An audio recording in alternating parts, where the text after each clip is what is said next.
That means when I am weak, prayer can make me strong. You may think London will not open up for me. You are right until I pray.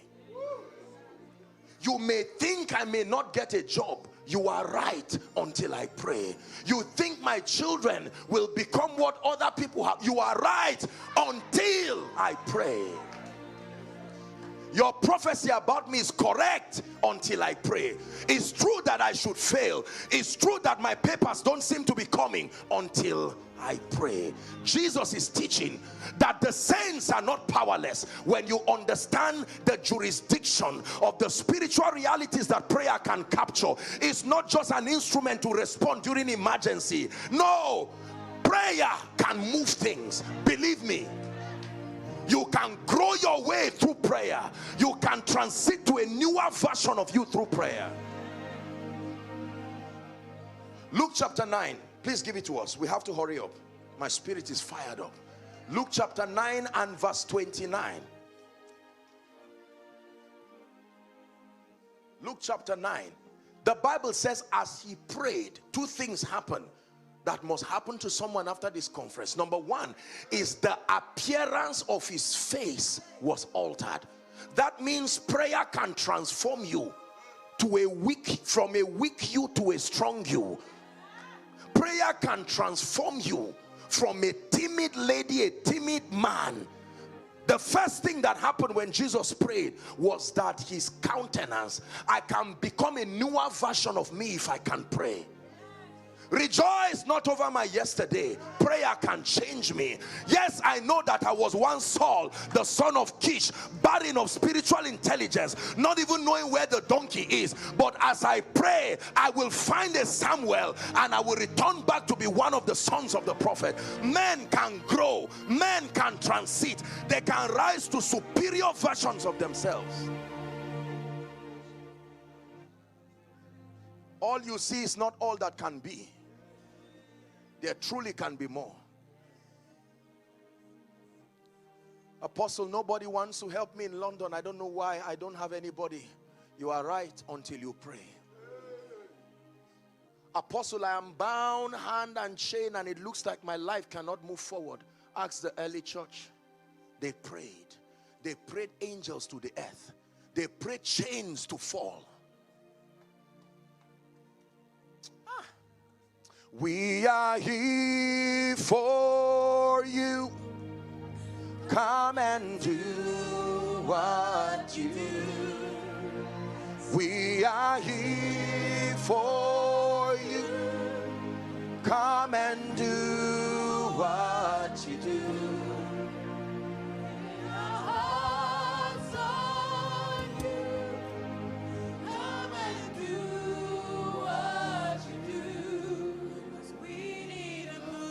Please sit down.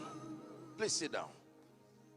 Philippians chapter 4 and verse 6 tells us that prayerlessness creates anxiety. You know what anxiety is? Anxiety is the natural reaction of man to uncertainty.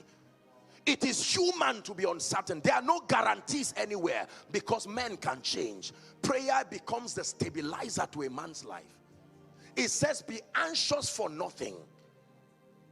Be anxious for nothing, but in, that means there is no issue that prayer cannot. Listen, prayer is not the only key, but where prayer is not the key is the hand that holds the key. In any case, you will need prayer. In everything, by the mystery of prayer and supplication, with thanksgiving. Don't assume he knows your request. Make your request known. Make your housing issue known. Make the issue of your child known. Make the issue of your health known. Make the issue of coronavirus known. Make the issue of your finances known. This is the God of heaven. I refuse to be anxious. I refuse to be perturbed by life. I may look weak, but there is a government whose jealousy has been invested upon my life. And listen, let me tell you this. Prayer is the highest demonstration of humility. It is proof that you acknowledge that by yourself and in your strength you do not sustain that ability. So you tap into the intelligence of a government that is ancient, very ancient, with a track record of winning. Listen to me. An attack on your prayer life is a real attack, greater than the attack on your finances. When your prayer life dies, it's only a matter of time. Every other thing around your life begins to reflect prayerlessness. Someone in this conference, you need to trust God for grace to obtain by the Spirit the grace for prayer and supplication. Turn the plates down in your house, shut your door and say, I'm not only a wife, I'm a priest, I'm not only a businessman. You take on your priestly regalia and shut the door and begin to control the spiritual climate over your territory.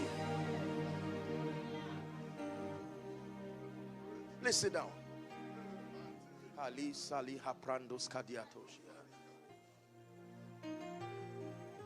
Men who can pray do not take no for an answer.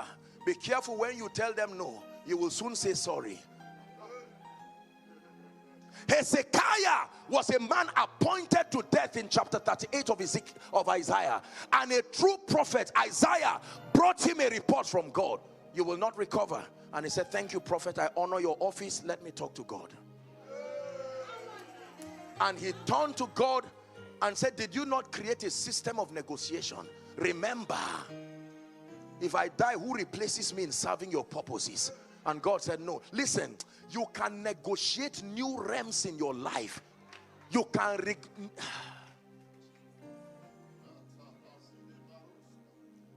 if you have not prayed, don't trust the result you see. Let me repeat myself. If you have not prayed, do not trust the result you see.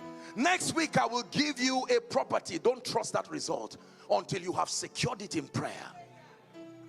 The vacillations of men, are we together now? The inconsistencies of men, you will have a plethora of heartaches until you learn the excellency of prayer. I don't trust anything until it is secured in prayer. But if and when it is secured, let it change in the physical, I do not care. Because prayer is such a jealous holder. When it holds things, it keeps them.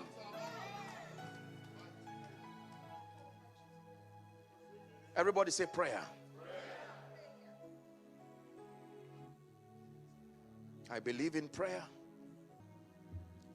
Hashila branda super hasikatabiasha. Ela brandiskiata. Hashila branda super hasikatabiasha. Ela brandiskiata.